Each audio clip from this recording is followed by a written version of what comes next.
All right, welcome back. So we're diving back here into our coverage of Imperial by Jonathan Hickman here with issue number 3. And it's here where we finally find out who's been working alongside the Grandmaster in orchestrating all of this cosmic chaos. And I say working together very loosely here.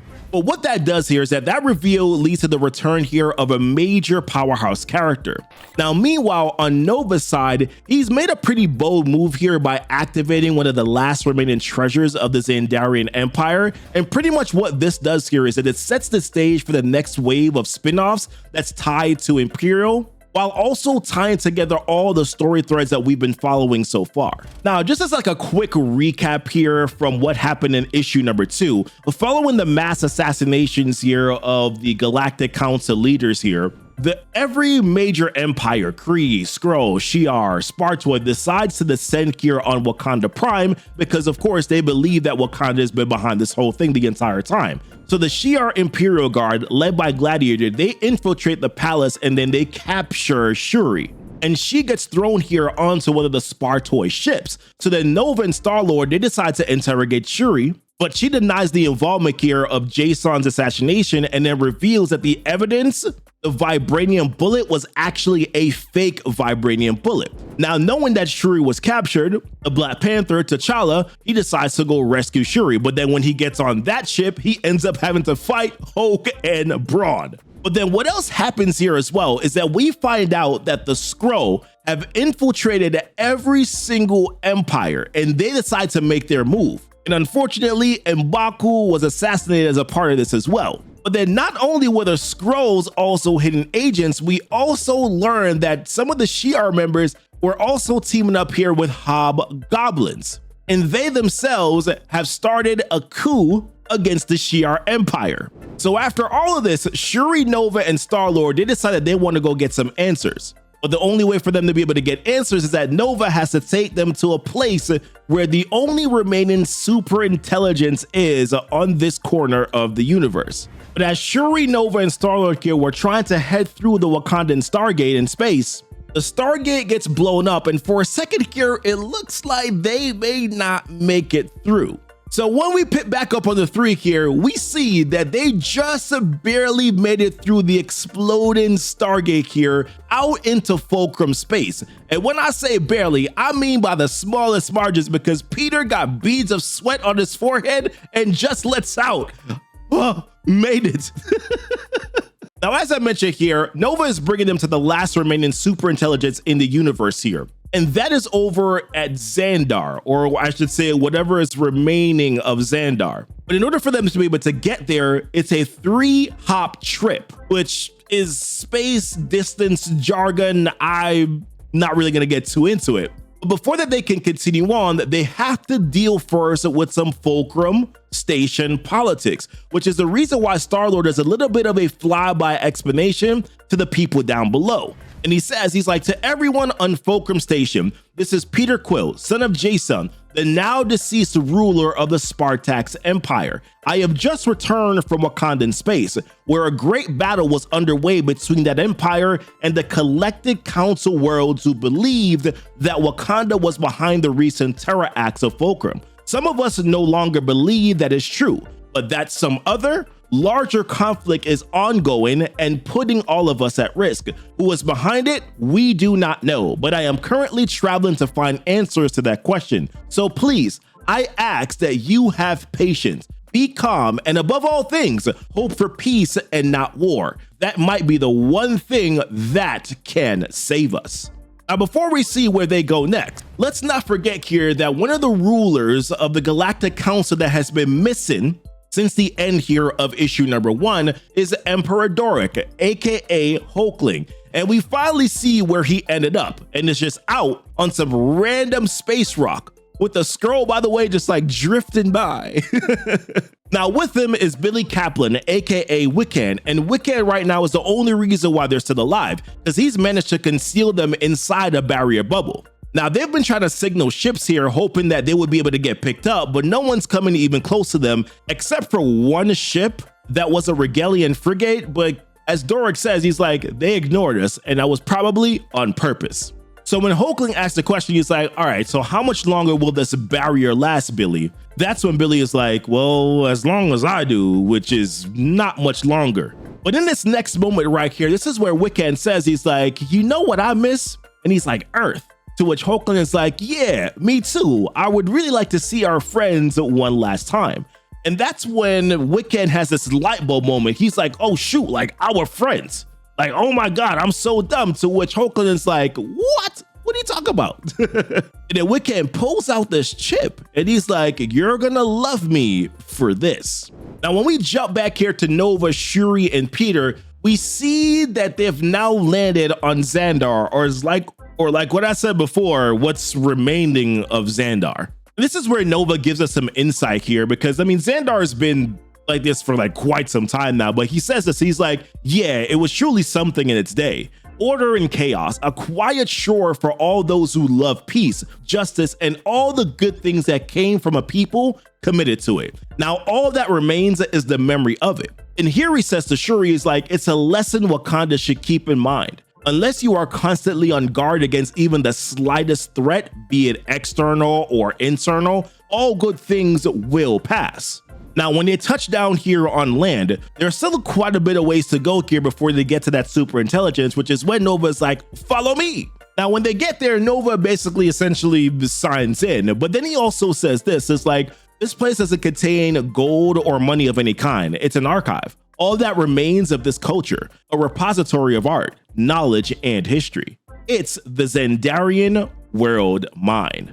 Now, the Xandarian World Mind here is a super intelligent global consciousness, a hive mind AI that holds all the memories and tactical knowledge of the entire Nova Corps. Now, Nova intends to use it to figure out who's really behind this entire cosmic crisis, but accessing this intel comes at a very high cost, which he explains right here.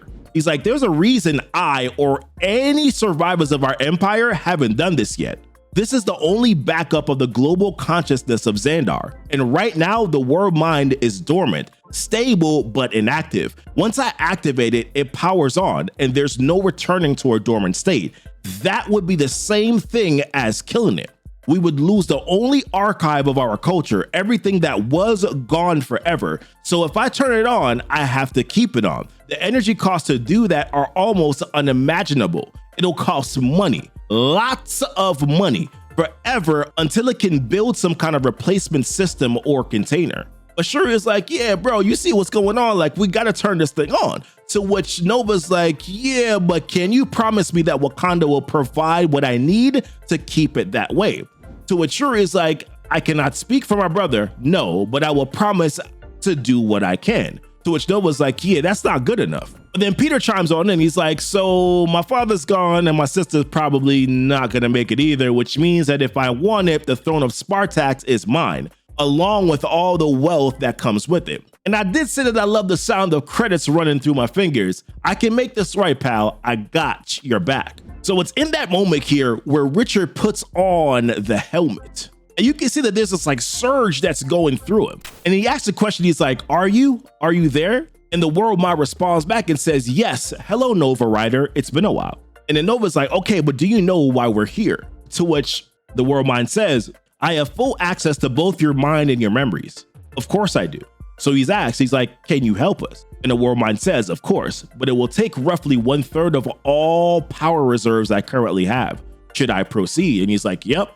And she's like, very well, this might hurt. And it's in that moment here where Nova's like, oh, I can see it. Moves within moves, the hidden hand. Oh God, I know who did this. And then right after this here, we cut to a brand new location where we get this introduction, and you'll see where this leads to. It says Kalakthun, commonly referred to as the Fishbowl, acquired over 500 years ago in a game of chance against a fellow elder of the universe. This aquatic refuge is home to the largest collection of sea life in this corner of the Great Magellanic Cloud.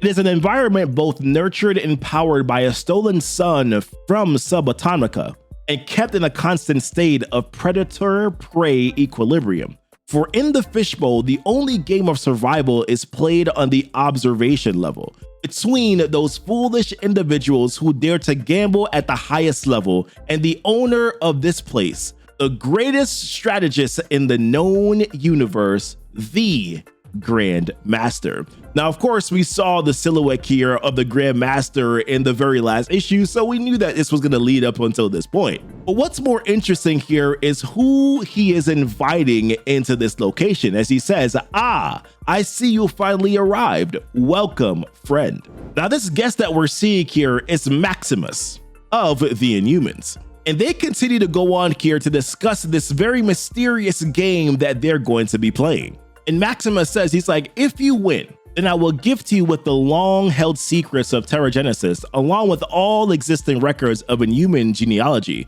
which I know that you want. And if I win, well, you owe me a favor to be named at a later date." And as they continue on here, Grandmaster says this, he's like, "But it is well known that Maximus the Mad seeks favor from no one." To which Maximus is like, "Yeah, that's true." So the Grandmaster continues, he's like, "So I then, of course, must suspect that this is a ruse of some sort, which offers its own amusement, I suppose. But that isn't what truly interests me. It's the challenge." And then Maximus continues on, he's like, "Yes, the empires in my corner of the universe are very quietly planning to use commerce and trade, the scandalous byproducts of peace, to create a new Union superpower." So Grandmaster asks a question, he's like, "Okay, and you would like to see that fail?" To which Maximus says, he's like, "What can I say? I have plans that will only thrive in chaos. And all this order is just an itch I cannot scratch. But to be clear, the challenge is not for their union to fail. It is for you to put them at each other's throats. I need a war, Grandmaster. Nothing less will do." And that's what Grandmaster's like, "I am not old and human. I am ancient. I have seen it all. And so I know that war is the natural state of most living things." And on a long enough timeline, but then he gets cut off here by Maximus. As Maximus is like, "Nah, bruh, you got 1 year. Standard Earth, of course. And here's the trick. They cannot know that anyone was behind it. The hand, as it were, must remain hidden."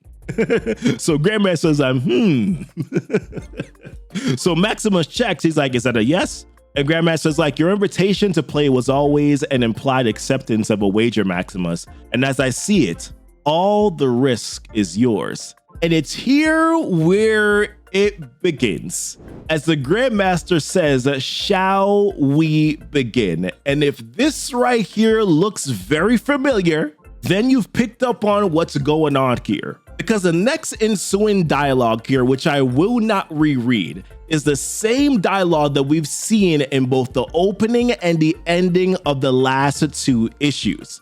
And these were the 2 men that were talking about everything that has been going on so far. The game that they're playing, that's called Charade, the wagers that were placed, the discussion of the empires, where the Grandmaster was asked a big question, or I should say, where Maximus had said, "I have to tell you, I'm quite eager to see your opening moves." And when the Grandmaster replied back and said, "Oh, the first act of this game is always the same. Someone has to die." But then we get an expansion here on some of the dialogue that they were having. As Maximus asks a question, he's like, "Okay, so it's to be murder. Delightful." But then Grandmaster's like, "No, not murder, murders." So as Maximus continues on, he's like, "Okay, so many strings to pull that one just won't do." To which Grandmaster's like, "Yeah, something like that." But then Maximus is like, "Well, no one's ever accused me of having clean hands." So he asked the question, he's like, "So who's it going to be? And how long do I have to wait to see the grisly deed done?" But Grandmaster's like, "Standard Earth time." But he gives him a specific time frame. He's like 11 months and 12 days, give or take a day. But of course, Maximus is like, "Yo, dude, I asked for 1 year. You're saying 11 months? That's leaving things a little late here, are we?" To which Grandmaster's like, "Some might see it that way." So Maximus wants to know, he's like, "So what are we supposed to do with ourselves here?" To which Grandmaster explains, he's like, "You misunderstand. What is first is last. And what is last, as any savvy player knows, must come first." Now, Maximus just feels like the Grandmaster at this point is being evasive, but then he continues to go on, the Grandmaster does, and he's like, "What we are doing is telling a story to all those who will be caught up in the web of it. And like any story well told, the path our players take should appear to be self-determined while it is anything but. So while they work from a beginning, the murders we will give them, we work backward from a desired end state. And just so, their efforts, guided by our hand, would lead to a conclusion predetermined by us. Some see free people with hopes and dreams, but all I see are pawns to be moved hither and yon. And he continues on, he's like, listen closely, child. I am an elder of the universe. I have seen galactic empires rise and fall. I have seen worlds born and their nourishing sons cease to exist. My life has been measured in eons, and I have spent all that time doing one thing, being a player of games. I have dedicated my life to it, and there is none better. This is art, and I am the master of my craft. And that's when he continues. He's like, lesser players might begin by stoking the fires of external conflicts, deep-seated hatreds that are, in some instances, thousands and thousands of years old. However, I see a board with strong pieces and stable positions able to withstand such outside influences. But I do see the opportunity for internal pressure, beginning with the most warlike race, the Shi'ar.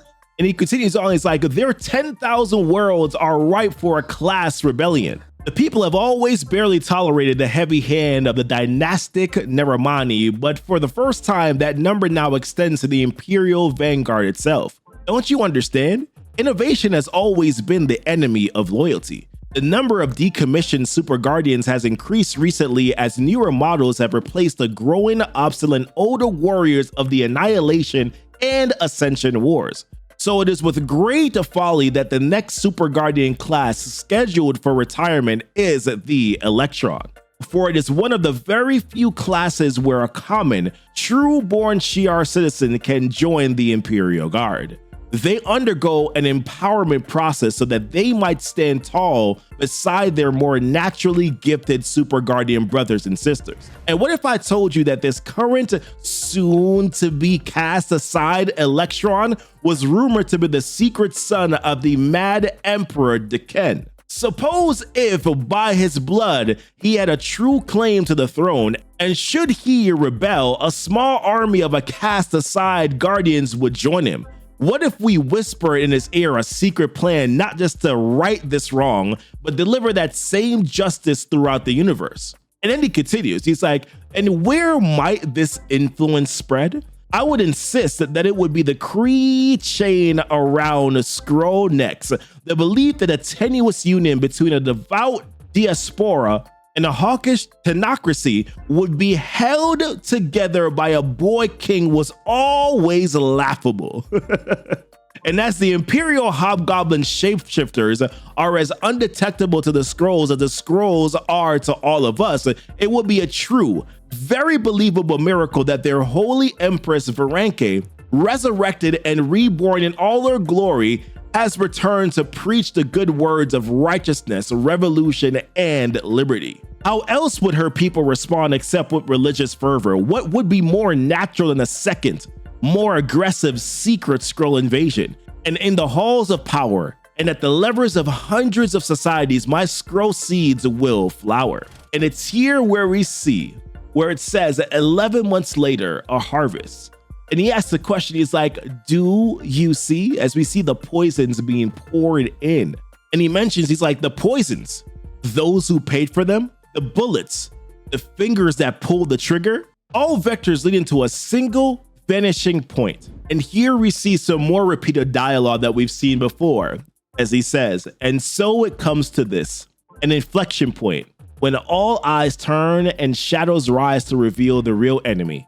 Oh, I do love surprises, as I love the great game and the pieces who play it well. You have to understand, all conflict spins on the axis of scarcity. It breeds contempt among so-called allies that they dare to have something that you do not, especially when the survival of a society depends on it. To which where we see once again how Maximus says that, hey, that's an interesting way of seeing things, a bit cynical. But then Grandmaster continues on, and he's like, and all blind men hate the truth. Take another look. A new alliance of worlds constructed on the back of an enhanced Stargate system dependent on vibranium, a rare element that naturally only exists inside the boundaries of Imperial Wakanda. Do you see how quickly the Alliance's member nations all aligned against them? Do you see how quickly they chose war? Some would argue that they had reason, which is what Maximus says. But of course, Grandmaster's like, perhaps, or perhaps they were looking for an excuse. And just look what happened when I gave them one. The Wakandans had used leverage, but I used it against them. The Skrulls had fervor and a righteous cause. Just look at what a mockery I have made of it. The Shi'ar had plans within plans, and now they have boxed themselves in. And then he continues on and he's like, you, Maximus, you had a wager with your betters. You dared to play the Grandmaster. And so, at the end, we come to this. A perfectly played game painted across a canvas of cold, unforgiving space. I choose the players. I choose the board. And as such, I cannot lose. And at the end of it, right, Maximus is like, all right, I'm impressed. It looks like you win. So I'll do just as I said, right? I will prepare the Inhuman genetic records along with all we possess regarding Terrigenesis. But then Grandmaster is like, nah, you can keep those. To which Maximus is like, hold on, what? But Grandmaster says this. He's like, I said keep them, for you are an it. Like the disrespect. What concern is it of mine, the inner workings of the Inhumans? I simply like the audacity of the wager and the impossibility of the task. Now I will put it all back. Watch as I pull the right thread and the tapestry of war falls apart. But then Maximus is like, hold on real quick, like that wasn't the deal. To which Grandmaster is like, bro, I did exactly what I promised. Sure, you didn't expect me to leave the universe as you desire instead of how I do, right? Your desires are dust compared to mine, child.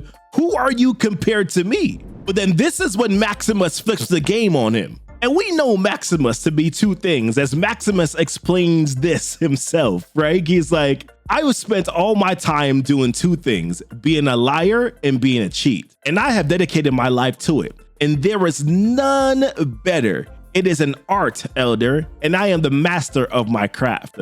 Look, it seems to me you have missed a piece. And that's what we see, the piece of Black Bolt on the table. As Maximus says, there is one more king on the board.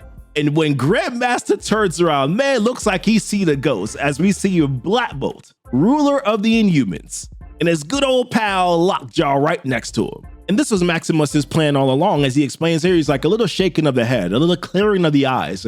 And what a sight to behold, an Inhuman in search of a crown. And the Grandmaster, like he's holding up tall. He's like, all right, such folly. You only have two options, accept your defeat or deny it. But neither changes the result. But Maximus is like, my guy. The Grandmaster seems confused by this turn of events, and more than that, what it means. Tell him who's really won, brother. And it's at that moment here where Black Bolt's just like, I win, as he blasts the Grandmaster pretty damn good. So now that they've kind of laid waste here to the Grandmaster, Maximus is like, all right, bro, I gotta tell you, much has happened here in the past year, and all of it of consequence.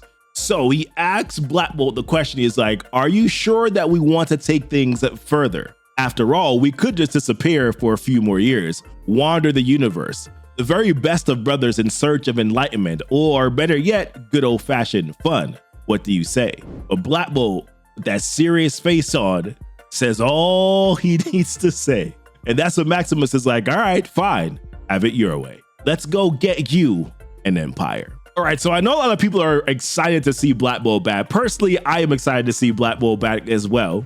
I had no inkling or thought or whatsoever that Maximus would be the one here that was sitting across from the table with the Grandmaster, but it worked pretty well for the story. But like I said, pretty much essentially here what this does is basically sets things in motion here for the other spin-offs that we're going to be getting. We're going to be getting an Imperial War Black Panther. We're going to be getting one for Planet She-Hulk here. We're going to be getting one for the Exiles, right? We have a Nova one coming in, and we also have one for the Imperial Guardians. And all these will come out here before, I believe, the release of the final Imperial issue here for the main storyline. What do you think so far? Have you been enjoying this series? Leave it down below in the comments. Leave a like on this video here for the YouTube algorithm. Also, subscribe if you're brand new to the channel. Don't forget to check out our keepinitcomic.com website here, which is an opportunity for you to be able to support us on that channel, but also be able to keep up with what we're doing outside of YouTube as well. We appreciate you as always, and thank you so much for kicking it here with Keepin' It Comic.